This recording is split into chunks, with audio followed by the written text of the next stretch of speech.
Namaku namaku Fadli. Sekarang masih 19 tahun. Kalau apa namanya ya? Istilahnya pekerjaan atau profesi itu pengangguran. Pengangguran ya. Karena hitungannya aku baru lulus tahun kemarin, lulus SMA tahun kemarin. Tapi setelah itu gap year dulu, gap year setahun. Nah baru sekarang harusnya tahun ini daftar kuliah.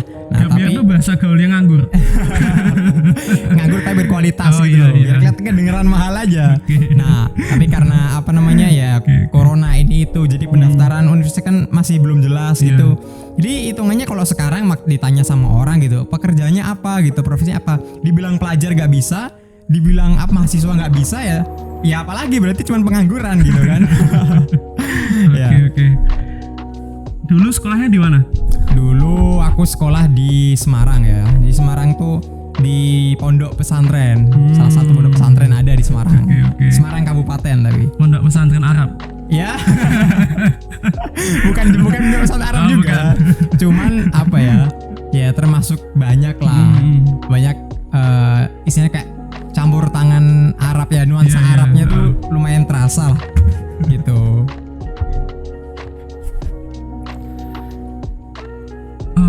Oh ya, ini buat teman-teman jangan dikira ini rumah kita ya. Enggak, ini bukan rumah. Bukan rumah kita, dikira rumah kita bagus ya ini. Terlalu bagus buat rumah.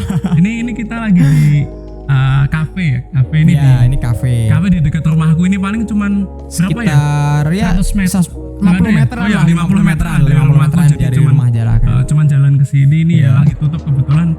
Kafenya namanya Warna Kopi. Mungkin teman-teman nanti kalau udah situasi udah membaik ya, udah nggak corona kayak gini, mungkin teman-teman bisa lah mampir sini kapan-kapan gitu kan. Tempatnya oke kok.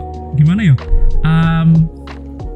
Menurutku ini kopinya serius kayak kedai kopi, kayak filosofi kopi macam-macam, tapi bener-bener kafe gitu. Ya, terus tapi secara ambience-nya, suasananya tuh mirip kayak kopi Klotok. Kalau teman-teman pernah ke kopi Klotok yang di Jogja. Dan suasananya pedesaan, terus belakangnya ada sawah-sawah kayak gitulah. Oke. Masuk pembahasan, aku mau tanya deh. Yang di episode kali ini ya. Iya, di episode kali ini aku mau ngawali dengan pertanyaan dulu.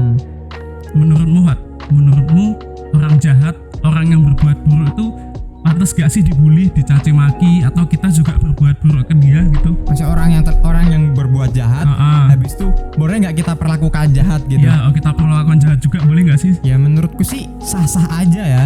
Soalnya secara apa ya? Dia kan udah berbuat jahat jadi. Masa dia berbuat jahat mau kita perlakukan baik-baikin, ntar malah ngelunjak gimana? Ya nggak? Dia kan udah berbuat jahat, ya udah kita jahatin juga, nggak ada salahnya kan? Gitu loh. Menurutku sih gitu. Ya benar sih, itu kayaknya pendapat umum netizen sekarang ya. Soalnya bisa dibilang gitu. Iya. Ya soalnya ini ya kan tahu lah Fat, kemarin dulu yang kasus yang lagi rame itu. Oh iya, yang YouTuber itu ya. Iya, tahu. Ya teman-teman masih udah pada tahu lah. Tapi ya kita kita ulang sedikit aja. Itu kan pokoknya kalau nggak salah dia orang Bandung apa mana ya? Iya. Dia YouTuber, bikin konten prank. Iya, ngeprank gitu. Dia ngeprank transpuan atau biasa kita nyebutnya waria atau banci, itu dikasih makanan sembako palsu. Pakai apa namanya? Pakai kardus gitu. Indomie, tapi diisi batako apa aja sampah gitu. Macam-macam. Yang jelas bukan makanan. Ya, habis itu diupload di YouTube. Kemudian videonya viral, netizen langsung nanggepinnya keras, videonya terus dihapus. Habis itu waria yang di prank pun dia sakit hati, habis itu datang ke polisi, lapor ke polisi, akhirnya jadi urusan polisi kan. Terus dia sempat buron macam-macam, kalau nggak salah bahkan dia kabur ke Palembang. Sampai di sana tuh mungkin kayak di film-film ya, dia kabur. Habis itu katanya dia ganti-ganti nomor HP biar nggak dilacak polisi. Udah serasa agen di film-film. Kalau di film-film tuh orang diburon tuh karena narkoba, kayak keren kayak ini. Gara-gara video prank. Terus akhirnya dia ketangkep ya kan? Ya akhirnya dia ketangkep, kalau nggak salah di tol di Merak tuh loh, di tol dekat pelabuhan Merak sana di Banten itu sih kalau nggak salah dia ketangkep. Akhirnya keciduk. Akhirnya keciduk sih. Respon orang-orang kan kayak gitu ketika dia kayak dia bikin prank yang sampah gitu ya, konten sampah gitulah, semua kan langsung nanggepnya keras, semua langsung nge-hate speech, semua langsung memaki-maki macam-macam, mulai dari ya, yang orang biasa sampai yang influencer, YouTuber kan semua pada angkat bicara gitu loh. Kayak menghujat tapi dengan cara masing-masing gitu kan. Misal netizen ya, misal netizen biasa gitu ya dengan nge-hate speech apa ngeluarin komentar-komentar di medsos gitu. Tapi kalau misal kayak YouTuber, mereka yang punya kapasitas lebih, mereka ngerostingnya lewat video gitu. Ada juga yang ada yang kreatif juga sebenarnya. Kan yang lain kan ada yang cuma menghujat apa nyalahin konten sampah, nantang berantem kayak gitulah, ada YouTuber kayak gitu. Tapi ada juga yang lumayan kreatif, itu di channelnya Tim Tuan Chandra Leo. Jadi dia kan dia kayak nge-react video itu kan, tapi kayak dikasih efek-efek lucu. Jadi kayak seakan-akan kepalanya gini kan. Ini kenapa sih kok kontennya sampah, terus kepalanya kayak di-scan set, kosong isinya. Gak ada otaknya. Habis itu temennya juga di-scan set, ternyata dajal. Anjir dajal. Ada kayak gitu. Tapi itu salah satu yang aku lumayan respect, Pak. Soalnya si Chandra Leo itu dia bikin konten itu dengan kreativitas ya. Maksudnya nggak sekedar menghujat doang.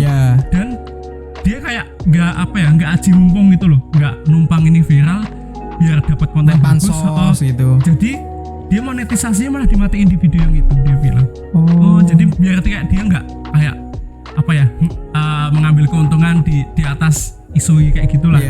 Terus habis itu dia juga mempromosikan dia sama teman-temannya tuh kayak galang bantuan untuk warianya. Untuk waria itu. Jadi mereka galang kayak donasi, kemudian donasi terkumpul itu YouTuber itu yang pada terkumpul, habis itu untuk beli sembako terus dibagiin ke waria itu yang pada itu. Gini nih yang bagus nih kayak gini, maksudnya nggak cuman sekedar ngomong doang. Kita bilang ini kita hujat, kita jelek-jelekin, tapi kita kayak nggak ngasih solusi yang nyata. Kan harusnya kan kayak gitu. Kita kita tetap bukan ngehujat, maksudnya kita tetap nggak terima. Kita nggak terima sama perlakuan dia. Nah, tapi kita juga nyari solusinya. Kita tetap ngeluarin bantuan untuk warianya ini itu. Nah, harusnya yang bagus kayak gini gitu. Terus ngomong ke kasusnya YouTuber itu, dia kalau nggak salah kan udah ketangkep terus kena pasal ITE ya. Pokoknya dia udah dipidanakan, bahkan udah dijatuhi hukuman. Belum dijatuhi. Maksudnya kan baru masuk, dia kan belum sidang. Dia baru itu kan kayak di berita itu kan terancam hukuman 12 tahun penjara. Itu kan terancam sih. Jadi 12 tahun penjara itu kan di pasal itu kan kayak ada kata-kata hukuman maksimal 12 tahun penjara, tapi itu kan belum diputuskan. Yang dipakai itu hukuman maksimalnya dulu. Itu kan belum diputuskan. Itu kan kayak ini bakal kena pasal ini, tapi belum kena. Kan dia belum melewati proses pengadilan, belum, dia baru masih itu ditahan di polisi lah kalau nggak salah. Nah, sebenarnya dari perspektif hukum juga ini agak bermasalah loh, Pak, sebenarnya. Masalah gimana maksudnya nih? Jadi banyak kayak pakar-pakar hukum pun ada yang bilang katanya ini tindakan hukumnya terlalu berlebihan. Kayak gitu. Sebenarnya masalah kayak cuman kayak nggak mau bilang cuman masalah prank kayak gini tuh seharusnya nggak perlu dan harusnya belum cukup untuk dibawa jadi kasus pidana. Karena dasar pidananya belum kuat gitu ya, dasar hukumnya belum kuat. Ini aku mau ngutip DBH, nggak kelihatan sok tahu hukum kan. Aku ngutip ini dari tempo.co. Kepala Advokasi LBH Jakarta Nelson Nicodemus Simamura mengatakan aksi YouTuber ini dan kawannya memberikan sembako berisi sampah ke transpuan bukan tindakan pidana, sebab tindakan itu hanya melanggar etika. Oleh karena itu, Nelson berpendapat polisi seharusnya tidak menahan Ferdian dan teman-temannya. Dia kan nggak ada mukul, nusuk transpuan itu, jadi nggak perlu dipidana harusnya. Itu kata Nelson saat dihubungi Tempo Sabtu 9 Mei 2020. Nah, itu salah satu orang yang ngerti hukum aja dia mulai ada yang mengkritik gitu loh. Kayak gitu. Kayak mulai ngerasa ada yang salah gitu kan. Nah, soalnya apa lagi ya? Terus Nelson mengatakan tindakan YouTuber itu memang tidak bisa dibenarkan. Jadi itu tetap salah. Tindakannya salah. Tapi ia mengatakan tidak semua hal yang salah harus dipenjarakan karena prinsip hukuman pidana adalah ultimatum remedium atau last resort, upaya terakhir. Jadi kayak pidana tuh harusnya kalau masalah tuh nggak bisa diselesain yang lain dulu, baru ke pidana gitu loh harusnya. Jadi kayak istilahnya pidana nih jalan terakhir gitu kan, jalan terakhir. Harusnya prinsip hukum kan harusnya gitu untuk jalan terakhir itu. Makanya agak ada yang salah sih sekarang, kayak orang merasa tersinggung diomong apa harusnya yang pertama dilakukan tuh klarifikasi. Iya, klarifikasi, minta maaf. Ketemu misal dia ngerasa oh itu kok dia memang menghina aku. Iya. Harusnya didatangin dulu, ngobrol dulu. Klarifikasi dulu. Maksudmu bener gimana? nggak ngehina gitu loh. Maksudnya gimana? niatnya memang menghina apa bukan iya. gitu. Sekarang kan masyarakat kita malah kayak apa ya, budayanya langsung dikit-dikit lapor polisi, dikit-dikit lapor polisi. Akhirnya polisi sekarang kan malah bukan sibuk nangkapi koruptor, nangkapi maling, malah sibuk ngurusi orang saling pencemaran nama baik. Iya, ini yang di ITE ini pun kalau nggak salah kena pasal itu menghinaan atau pencemaran nama baik, dan itu sebenarnya kan juga terlalu umum. Kayak kalau dibilang penghinaan atau pencemaran nama baik mempermalukan, mungkin semua konten prank kalau yang di prank merasa terhina dilaporin juga bisa gitu kan. Makanya dan apa ya, banyak pakar hukum, terus juga kayak anggota dewan macam-macam yang tokoh-tokoh masyarakat, tokoh publik yang sebenarnya udah lumayan mengkritik ini loh undang-undang ITE ini, soalnya disebut pasal karet, sering disalahgunakan untuk apa ya, kepentingan macam-macam untuk apa, tersinggung pribadi. Karena apa istilahnya kayak hukumnya ini gampang disetir gitu. Iya, gampang disetir, gampang terlalu apa ya, terlalu umum loh, terlalu subjektif gitu loh hukumnya. Iya sih kayak gitu. Makanya apa ya, dari segi perspektif hukum sebenarnya kasus ini pun, kasus YouTuber ini udah sebenarnya lumayan lemah. Dari segi pasalnya, pasal ITE aja tuh banyak yang ingin merevisi, lumayan lemah gitu loh, sering disebut pasal karet. Sedangkan juga ini tadi dibilang kasusnya Ferdianis, kasusnya YouTuber ini sebenarnya juga belum apa ya, belum memenuhi syarat untuk jadi pidana gitu sebenarnya. Kayak ini sebenarnya masalah etika macam-macam sih. Terus itu kayaknya kalau gitu dari pasal dari perspektif sudut pandang hukum. Terus kalau dari perspektif agama gimana sih sebenarnya? Ya ini aku tanya ya, kamu sebagai anak pondok ya, kan apa namanya, kita boleh nggak sih kayak gitu loh ke orang yang berbuat jahat kayak gitu loh? Gimana ya, di dalam dia ada hadis yang jebun, tapi itu mungkin lebih spesifik, jadi nggak secara umum. Itu di hadis itu disebutkan bahwasanya siapa yang menghina saudaranya karena suatu dosa, karena suatu perbuatan buruk, karena suatu dosa, maka dia tidak akan meninggal, dia tidak akan mati sampai dia melakukan dosa tersebut. Nah, di hadisnya itu hadis riwayat Tirmizi. Hadis riwayat Tirmizi itu. Kelarnya itu sih. Jadi istilahnya gini, gampangannya. Misal ada orang yang dia melihat dia menghina pezina. Jadi ada pezina. Orang berbuat zina terus dihina. Dia bilang orang ini apa? Dia ini orang zina, orang apa namanya? Berdosa. Apa orang rendahan itu. Jadi kayak ya kita rendahkan dia. Kita merasa lebih tinggi gitu kan, merasa sombong. Nah, maka orang itu dia tidak akan meninggal sampai dia melakukan zina. Kan sering sih kayak gitu. Iya, sering. Sering kejam kayak gitu kan. Ada apa ya, maksudnya apa aja lah, salah apa aja lah gitu. Kayak ada orang yang pindah agama murtad terus dicaci maki. Ada orang lepas hijab langsung dicaci maki. Gimana sih gini. Kok lepas hijab murtad bla bla bla. Makanya hati-hati sebenarnya. Nggak bisa kita seenaknya ngeliat orang, ini orang berdosa, langsung kita hina gini. Nggak bisa. Kita boleh membenci maksiatnya. Maksudnya kita boleh membenci, kita nggak suka sama maksiatnya itu boleh, dan bahkan malah harus kan. Kita nggak boleh kita suka sama maksiat, suka sama perbuatan dosa. Maksudnya hal yang salah kita harus tetap menganggap itu salah. Iya, kita nganggap itu jangan dibenarkan. Nah, tapi kalau misalnya kita berlebihan dalam menyalahkan sampai kita merendahkan dan merasa sombong, itu yang menjadi salah gitu. Terus kayak prinsip umum itu apa? Don't hate the player, hate the game. Ya, kayak gitu ya. Yang dibenci itu harusnya perbuatannya, maksiatnya. Jangan benci orangnya. Bukan subjeknya gitu. Orangnya itu kan bukan ya harusnya. Karena kalau misalnya kita benci orangnya, ntar cenderung kita merasa lebih baik. Cenderung kita merasa, karena kita ngerasa, dia ini pezina, aku nggak pernah zina, berarti dia lebih rendah daripada aku gitu. Nah, akhirnya kita merasa lebih baik kan. Di situ salahnya di situ. Kelar itu semua. Itu insyaallah sahih ya. Soalnya hadis riwayat Tirmizi. Kira itu tuh mampus tuh yang suka hujat-hujat tuh mampus. Makanya habis itu ini istilahnya apa namanya, memastikan bahwa menjilat ludah sendiri ya. Kita misalnya kita udah menghina-hina ini, kita ngerendahin orang, tapi kemudian kita juga terjerumus kayak orang tersebut. Jadi kan istilahnya kayak kita menjilat ludah sendiri ya. Gitu. Ya sih, berarti kayak gitu ya dari perspektif agama. Itu dari agama gitu. Oke. Wah, kalau kayak apa ya, udah pakai dalil agama itu apa? Nggak akan debat dong. Jadi masalah dong kalau ada debat. Kelar sih itu kalau ternyata apa ya, secara perspektif Islam ya khususnya itu kayak gitu juga udah diatur sebenarnya. Kadang kita kayak merasa itu berbuat baik karena dia salah kok kayak gitulah. Maksudnya nggak perlu disalah-salahin jika dia juga udah salah gitu. Nggak perlu kita tambahin gitu loh. Nggak usah ditambah-tambahin lah, kamu siapa? Oke, terus tadi kan udah dari apa ya, perspektif hukum terus agama, perspektif agama, terus habis itu aku mau bahas lagi apa ya, kayak dari perspektif ginilah kita sebagai manusia gitulah istilahnya. Kalau misal tadi kan aku pakai dalil agama, mungkin teman-teman yang bukan soalnya tadi kan agama khususnya Islam. Ya, khususnya Islam. Mungkin kan teman-teman yang non muslim kan nggak bisa ngambil apa ya, jadiin itu sebagai dasar ya. Nah, coba aku tarik lebih umum lagi ya, maksudnya secara sosial gitu loh, secara hati nurani gitu. Jadi gini, aku pernah dengar omongannya Cak Nun di YouTube. Cak Nun itu kalau teman-teman belum ada yang belum tahu tuh, dia sebenarnya apa yang nyebutnya, budayawan, tapi dia sering ngadain pengajian kayak gitu. Kajiannya itu namanya Ma'iyahan.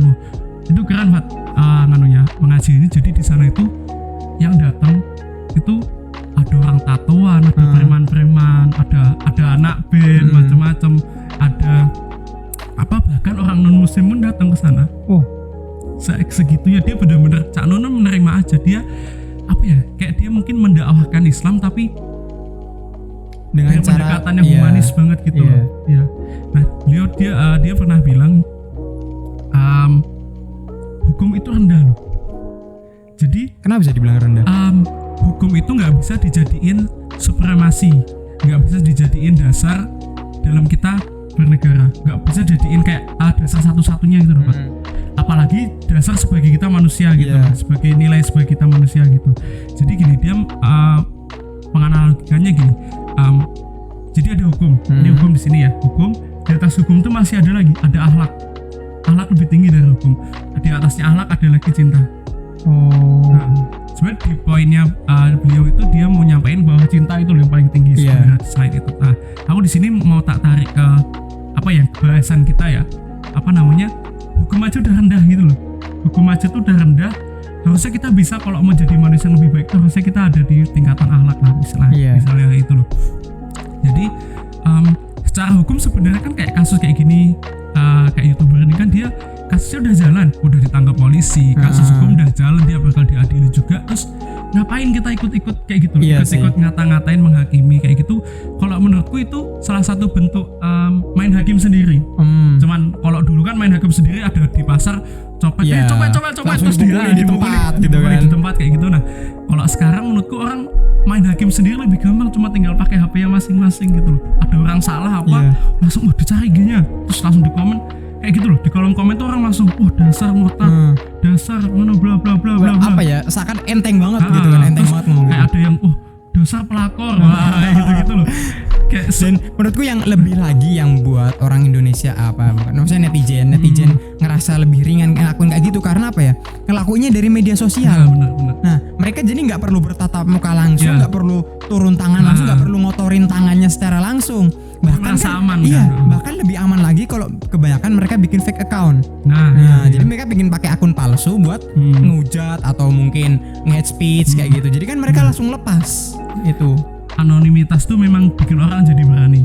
Tapi orang yang berani tapi butuh anonimitas tuh orang pengecut menurutku. Berarti beraninya pengecut gitu. Dia pengecut beraninya karena kalau pas dia anonim. Kalau dia kelihatan mukanya, tahu namanya, dia nggak berani gitu. Kan sering kan kayak gitu. Begitu ngujat dicari sama yang dihujat, mundur, ngilang, bingung. Kayak gitulah. Nah, gini loh, perumpamaannya hukum sama akhlak tuh gini. Kalau kalau hukum itu hukum tuh misal kita lagi pergi di jalan gitu kan, di jalan. Nah, habis itu lewat ada orang kecelakaan misal, habis itu atau ada orang kelaparan, kita lewat aja ya, nggak usah nolong, nggak usah bantu ngasih makan, itu kita nggak salah. Nggak salah. Tapi secara akhlak kita salah. Apalagi secara perspektif cinta lebih salah lagi itu. Minimal secara akhlak aja kita salah gitu. Jadi hukum itu cuman mengatur kalau kita berbuat buruk. Jadi hukum nggak akan mengadili kita kalau kita nggak berbuat baik. Iya. Nggak berbuat baik dengan berbuat buruk itu kan dua hal yang beda. Iya. Ya kan, coba bisa dibayangkan kayak gitu kan. Nggak berbuat baik apa nggak berbuat buruk itu belum tentu berbuat baik gitu. Iya benar. Iya nggak berbuat baik itu belum tentu dia tuh berbuat buruk. Iya nggak berbuat baik ya nggak berbuat aja. Dia di tengah-tengah itu kayak misalnya ya kayak tadi misal ada orang kelaparan, bisa tetangganya kelaparan atau apa terus dia nggak bantu ya nggak bantu dia nggak salah secara dia nggak berbuat baik tapi juga nggak berbuat jahat. Nggak berbuat jahat juga ya benar, dia di tengah-tengah gitu. Dia tengah-tengah. Makanya kalau negara ini patokannya cuma hukum, apalagi bahkan kita manusia tuh kita patokannya cuma hukum, kalau nggak melanggar hukum ya udah nggak apa-apa dong gitu. Kita akan jadi manusia yang peradabannya rendah banget kalau kita kayak kemanusiaannya gitu. hilang. Kemanusiaannya hilang kayak gitu, kayak kita sisi manusianya hilang. Oke lah kalau negara dia mematok hukum tuh masih oke. Tapi sebenarnya juga itu nggak bisa jadiin patokan utama gitu. Karena akhirnya orang akan berhenti untuk berbuat baik karena ya nggak salah juga nggak berbuat baik kayak gitu loh. Nah, kalau apa tadi ya, hukum aja udah rendah, apalagi orang yang main hakim sendiri itu dia makan nggak pakai hukum. Berarti Isa lebih rendah dari hukum dong. Iya, lebih rendah dari hukum. Dia nggak pakai hukum itu gitu loh. Terus ini kayak orang-orang yang pada ngebully main hakim sendiri di sosmed kayak gitu. Kayak itu sebenarnya ada budaya nggak sehat di situ sifat menurutku. Kayak budaya orang suka ngebully, habis itu suka main hakim sendiri gitu loh. Main hakim sendiri dulu kita bayangannya main hakim sendiri itu cuman kayak di pasar ngumpulin orang, sekarang udah bergeser orang main hakim sendiri gampang pakai di sosmed kayak gitu kan. Terus orang ngebully juga kita kan bayangannya ngebully itu itulah orang yang kayak di sekolahan, ada anak yang di DCEJ, dipukuli, dipalakin, diminta uang jajannya. Kayak dulu kita ngerasanya bullying itu cuman masalah anak sekolahan lah istilahnya, anak muda, anak remaja. Tapi dengan adanya sosmed kayak gini, orang dewasa pun, orang udah tua pun mereka bisa jadi korban bully dan bisa jadi pelaku juga. Iya, bisa jadi pelaku juga kayak gitu. Itu kayak ada budaya nggak sehat sebenarnya menurutku di masyarakat sekarang sih kayak gitu. Nah terus kayak budaya bullying juga nggak cuman online juga, bahkan kayak di kasus yang YouTuber itu terjadi di dalam instansi pemerintah lah istilahnya. Jadi kan kemarin itu loh, ada video yang beredar dia kan yang ditahan di salah satu lapas. Kayaknya itu mungkin biasanya orang kalau masih dalam penyidikan itu kayaknya masih di kantor polisi sih biasanya, belum masuk ke lapas sih setahu tapi nggak tahu juga, pokoknya di penjara lah. Nah di penjara itu dia kayak di ospek sama seniornya lah istilahnya, dipelonco, disuruh apa sih, dia suruh nggak pakai baju, sempakan doang gitu kan, suruh push up dibotakin, suruh push up, habis itu suruh squat jam, masuk ke tong sampah macam-macam, terus di video sambil ketawa-ketawa. Mungkin orang yang melakukan itu dan ngevideo pun kayak merasa membenarkan tindakannya karena ini orangnya itu ya, ini kemarin yang viral tuh ya, yang yang ngeprank banci ini ya kayak gitu kayak. Dan juga mungkin kegiatan kayak gitu udah jadi kultur, udah jadi kebiasaan kayak udah hal yang lumrah gitu. Emang biasanya kayak gitu terjadi di penjara gitu. Iya benar. Jadi ketika ada orang yang ngebela itu malah dikatain balik gitu loh. Kamu baru tahu aja kayak gitu. Itu di penjara emang gitu budayanya, kalau mau ngerubah enggak usah bacot di sini lah, masuk penjara ngubah dari dalam kayak gitu-gitulah. Kadang kita perbuatan salah tuh kadang kita wajar-wajarin gitu loh. Kadang itu juga salah sih sebenarnya kayak gitu. Perbuatan yang salah kita wajar-wajarin karena udah biasa. Ya benar. Makanya kayak kultur di penjara kita pun sehat, padahal kan konsep penjara itu kan sebenarnya udah bergeser. Sebenarnya istilah penjara kan udah ditinggalkan. Karena terlalu keras. Penjara tuh saat dia menghukum penjara gitu. Sebenarnya konsepnya yang lebih modern sekarang itu kan penjara tuh bukan untuk bikin orang jerah, bikin orang tersiksa di dalam biar kapok, tapi biar dia memproses untuk di situ biar jadi manusia yang lebih baik. Makanya namanya lembaga pemasyarakatan. Jadi maksudnya ketika dia masuk penjara, nah di situ dia dididik, dilatih ini itu, jadi ketika keluar dia lebih siap untuk bermasyarakat gitu. Iya, kayaknya kultur yang di penjara itu gitu gitu loh, ada yang nggak sehatnya kayak gitu sih. Iya. Salahnya sebenarnya persepsinya salahnya di situ. Bedanya kan kalau penjara dibikin gak enak biar penjahat itu jerah, dia kapok nggak mau masuk penjara lagi, tapi bukan berarti dia nggak akan melakukan kejahatan lagi. Iya kan? Karena dia emang nggak mau masuk, tapi bukan berarti nggak mau melakukan perbuatan jahat. Nah iya, gitu. makanya dia cari cara gimana caranya dia tetap melakukan kejahatan Perbuatan tapi jahat, tapi nggak masuk. nggak masuk ya, dia akhirnya malah mengimprove kejahatannya. Iya. Apalagi di dalam ketemu teman-temannya, Iya. sharing gitu kan. Siapa tuh di dalam ketemu jadi mentoring di dalam, ada mentornya, Ntar ada workshop, sharing section gitu. ada halakohnya gitu kan. Siapa tuh di dalam, oh ini anu ya Pak, anu pencuri yang terkenal itu, bagi-bagi tips dong, bagi ilmu gitu kan. Keluar bukannya tobat malah tambah jago. Nah iya, apalagi dia udah kayak gitu, pengalaman buruk akan menyimpan dendam gitu juga kan. Dia akan dendam, di penjara digituin gitu. Iya. Nah tapi kalau konsepnya lembaga permasyarakatan itu nanti harusnya dia kalau berhasil dia berproses di dalam penjara itu untuk jadi manusia yang lebih baik. Iya. Begitu dia keluar, dia siap untuk masuk lagi ke masyarakat dengan pribadi yang lebih baik. Dia nggak akan berbuat buruk lagi, nggak akan berbuat jahat lagi, bukan karena dia takut masuk penjara, Tapi karena dia sadar. ya karena dia udah jadi orang baik, jadi ya dia nggak mau berbuat Iya, lagi. dia sadar kan perbuatan jahat itu salah gitu. Ya bener kayak gitu. Nah terus kayaknya kalau mau bandingin ya, kayaknya aku pernah lihat itu apa drama Korea itu judulnya apa? Ada Prison Playbook. Prison Playbook. Yeah. Aku belum selesai nonton. Kamu udah selesai kan? Udah, Prison Playbook. Tapi di itu. awal pun aku lihat, kok kayaknya beda banget gitu suasananya. Beda banget. Apa Gimana ya? menurutmu? Kayak kulturnya di penjara di Korea sama di Indonesia itu beda banget. Ini apa berdasarkan yang aku lihat dari drama ya. Iya benar. Jadi kayak simpelnya gini, kalau di penjara di Korea itu antara napi dan sipir itu saling menghargai. Ya. Antara napi dan sipir itu saling menghargai.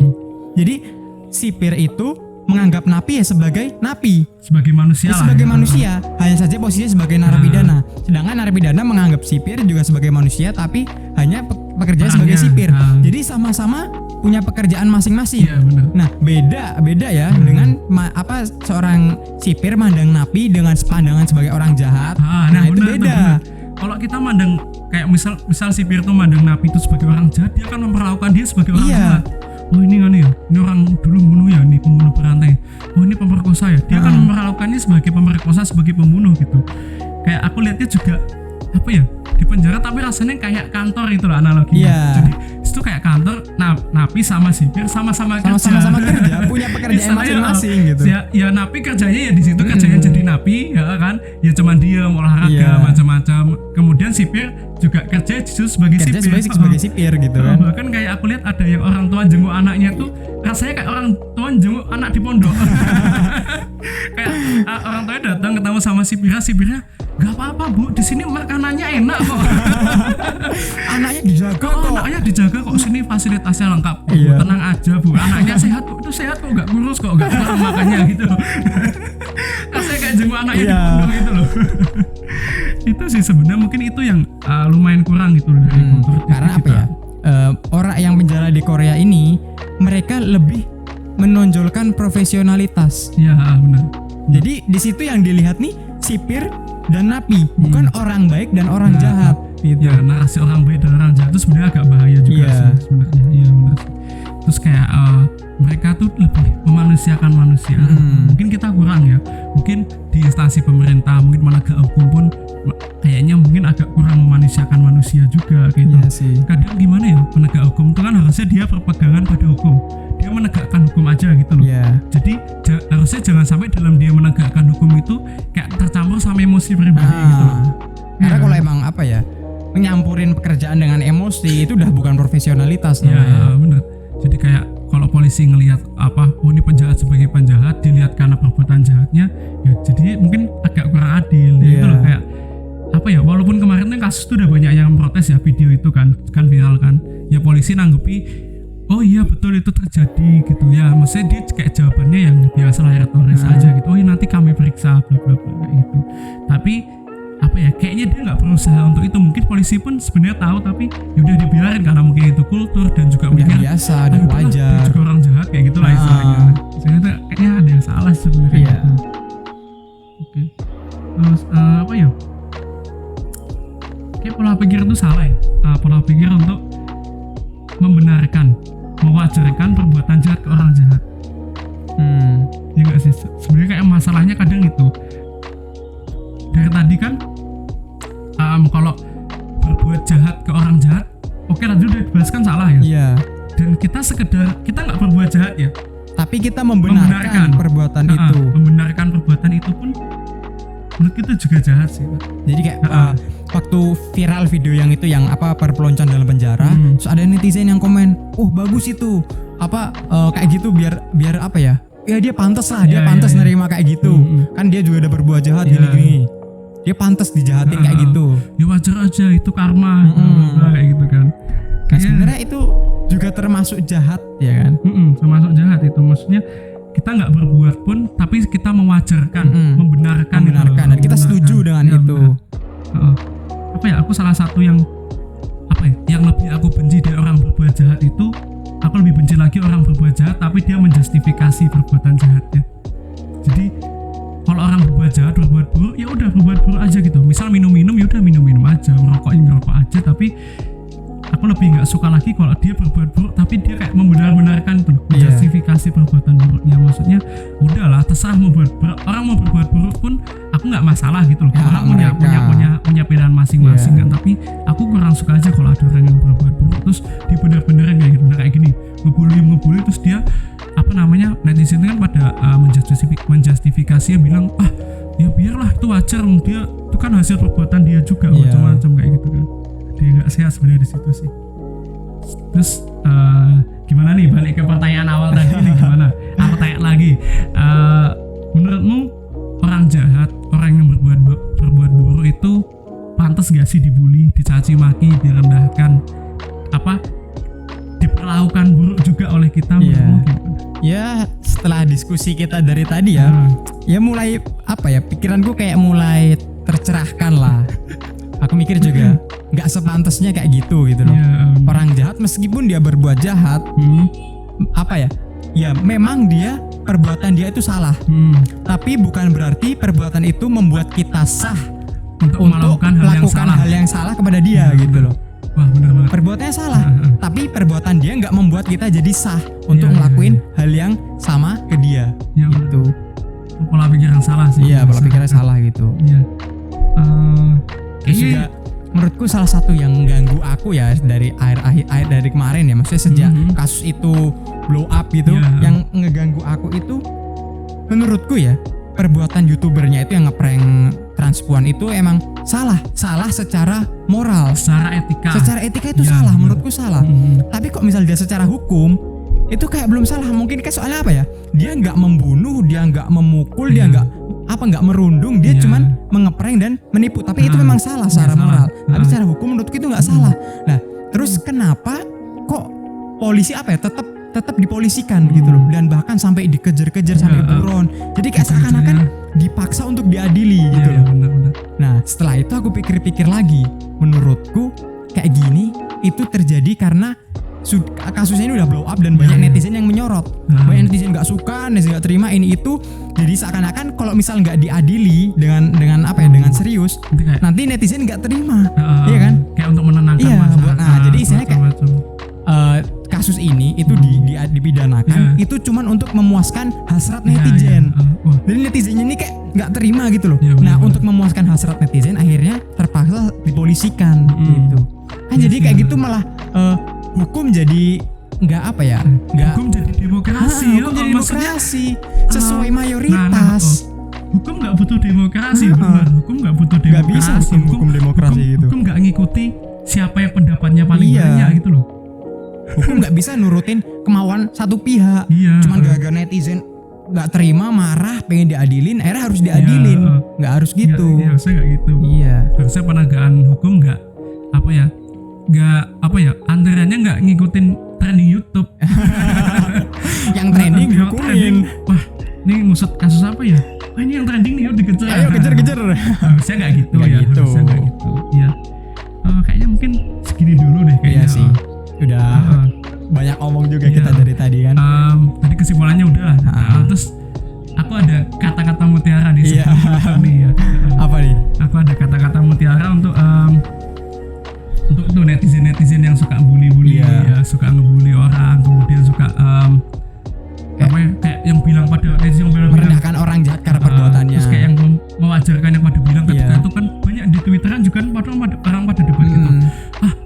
aja kayak gitu. Oh kan dia jahat apa kena karma itu kan Pantes lah dia itu digituin. pantes lah untuk dia. Ini aku ada kata-kata dari orang bijak ya. Kata dari orang bijak. Who the fuck are you to fucking decide that he fucking deserve that? Oh, sefik. Gila. Oke, sekian long life free thinker. Long life free thinker. Sekian.